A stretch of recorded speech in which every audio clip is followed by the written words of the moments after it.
திசவிகாரையில் என்னதான் நடக்கிறது?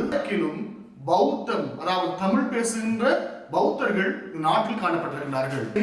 இப்பொழுது தமிழர்களுக்கும் சிங்களர்களுக்குமான பிரச்சனையா இல்லது பௌத்தத்துக்கும் இந்துவுக்குமான பிரச்சனையா? ஒரு சிறிய வீடியோ காணொளியூடாக நாங்கள் பார்க்க இருக்கிறோம்.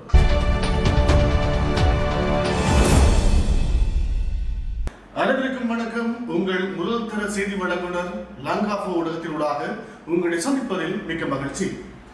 இன்று தினம் சமூகத்திலே பேசுபொருளாக காணப்படுகிற ஒரு விஷயம்தான் யாழ்ப்பாணம் தையிட்டில் அமையப்பட்டிருக்கின்ற திசவிகார தொடர்பிலே அதிகமாக நாங்கள் பேசுபொருளாக பார்த்திருக்கிறோம். சமூக வலைத்தளங்களிலே இந்த தகவல் தான் அடிக்கடி ஓடிக்கொண்டே இருக்கிறது. சரி, திசவிகாரையில் என்னதான் நடக்கிறது, யாழ்ப்பாணத்தில் என்னதான் நடக்கிறது, நாங்கள் ஒரு சிறிய வீடியோ காணொளியூடாக நாங்கள் பார்க்க இருக்கிறோம். குறிப்பாக யாழ்ப்பாணத்திலே தையிட்டி பகுதியில் அமைந்திருக்கின்ற திசவிகாரை புராதன சின்னங்களில் ஒன்றாக ஆரம்ப காலம் தொட்டு ஒரு சிறிய விகாரையாக காணப்பட்டிருக்கிறது.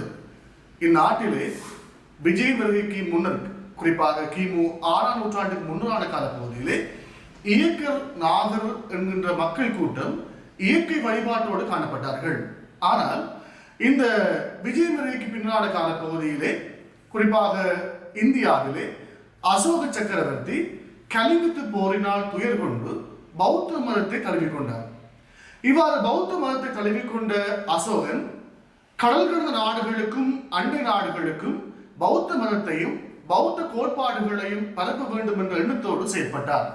இதன் விளைவாக அவருடைய மகன் அரிட்டன் இலங்கை யம்புகோடப்பட்டினத்திலே தரையிறங்கி இலங்கைக்கு வந்த பின்னர் இலங்கையிலே அப்பொழுது மன்னராக காணப்பட்ட தீச மன்னன் பௌத்த மதத்தை தழுவி, குறிப்பாக இந்நாட்டில் ஒரு கோட்பாடு காணப்பட்டது, மன்னன் எவ்வழியோ குடிகளும் அவ்வழியே என்ற கோட்பாட்டின் அடிப்படையிலே இந்நாட்டில் சில பகுதியில் வாழ்கின்ற மக்கள் பௌத்த மதத்தை தழுவி கொண்டார்கள். ஆனாலும் இதை ஒரு விடயம் இருக்கிறது. குறிப்பாக வடமாகாணத்தில் பௌத்த மக்கள் வாழ்ந்தார்களா, பௌத்தர்கள் இருந்தார்களா என்ற கேள்வி இருக்கிறது. உண்மையாகவே இந்த நாட்டிலே வடக்கிலும் பௌத்தம், அதாவது தமிழ் பேசுகின்ற பௌத்தர்கள் நாட்டில் காணப்பட்டிருக்கிறார்கள். இந்த பௌத்தர்கள் வாழ்கின்ற இடங்களிலும் விகாரைகள் அமைக்கப்பட்டிருக்கிறது. குறிப்பாக நாங்கள் சொல்ல போனால் இதற்கு விளக்கமான ஒரு நூலாக நாங்கள் மணிமேகலை இலக்கியத்தை குறிப்பிட முடியும். மணிமேகலை இலக்கியத்திலே மணிவல்லவம் என்கின்ற விடயம் எங்களுடைய நைனாதீவை குறிப்பதாக காணப்படுகிறது. எனவே இந்நாட்டிலே தமிழ் பேசுகின்ற பௌத்தர்களும் காணப்பட்டிருக்கிறார்கள். அதே போல தமிழ் பேசுகின்ற பௌத்த பிக்குகளும் இங்கு வாழ்ந்திருக்கின்றார்கள். இதில் இருக்கின்ற பிரச்சனை இப்பொழுது தமிழர்களுக்கும் சிங்களர்களுக்குமான பிரச்சனையா இல்லது பௌத்தத்துக்கும் இந்துவுக்குமான பிரச்சனையா என்ற விஷயம்தான் இதிலே ஒரு கேள்விக்குறியாக இருக்கிறது. உண்மையில் மதங்களுக்கு இடையே இங்கு முரண்பாடுகள் இல்லை.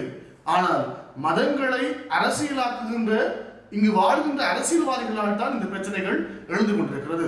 குறிப்பாக தையிட்டியில் இருந்த திசவிகாரை ஆரம்ப காலம் தொட்டு காணப்படுகிறது. ஆனாலும் இந்த திசவிகாரை இராணுவ கட்டுப்பாட்டின் கீழ் வந்ததன் பின்னர் விகாரையை அண்மித்திருக்கின்ற யாழ்ப்பாணத்தில் வாழ்கின்ற, குறிப்பாக தையிட்டியில் வாழ்கின்ற மக்களின் காணிகளை சுவீகரித்து மிக பிரம்மாண்டமான முறையிலே இந்த திசவிகாரை கட்டப்பட்டதுதான் இப்பொழுது இருக்கின்ற பிரச்சனை. மதங்கள் பிரச்சனை அல்ல, மக்களின் பிரச்சனை அல்ல. மதங்களையும் மக்களையும் தாண்டி இருக்கின்ற அரசியல் கொள்கைகள் இங்கு பிழையாக இருக்கிறது. இதில் இருக்கின்ற சிறிய பிரச்சனை என்னவென்றால், சிறிய பிரச்சனை என்றும் சொல்ல முடியாது. அந்த மக்களுடைய பூர்வீக காணிகள் சட்டவிரோதமாக இந்த விகாரை கட்டுவதற்காக உள்வாங்கப்பட்டவைதான் இதில் காணப்படுகின்ற விளையினமாக இருக்கிறது. இது போன்ற பல தகவல்களையும் உங்களுக்கு நாங்கள் வழங்க காத்திருக்கிறோம். தொடர்ந்து நீங்கள் லங்காஃபோ ஊடகத்தினூடாக இணைந்திருங்கள். இதுவரையும் விடைபெற்று செல்லும் நாம் உங்கள் நண்பன் ஹரிஷ். நன்றி. இது போன்ற மேலும் பல முக்கிய சுவாரஸ்யமான செய்திகளை அறிந்து கொள்ள லங்காஃபோ யூடியூப் சேனலை சப்ஸ்கிரைப் பண்ணுங்கள். எமது செய்திகள் உடனடியாக கிடைக்க பெல் பட்டனை அழுத்துங்கள். அத்தோடு எமது செய்திகளை மற்றவர்களும் பார்வையிட ஷேர் செய்யுங்கள். நன்றி.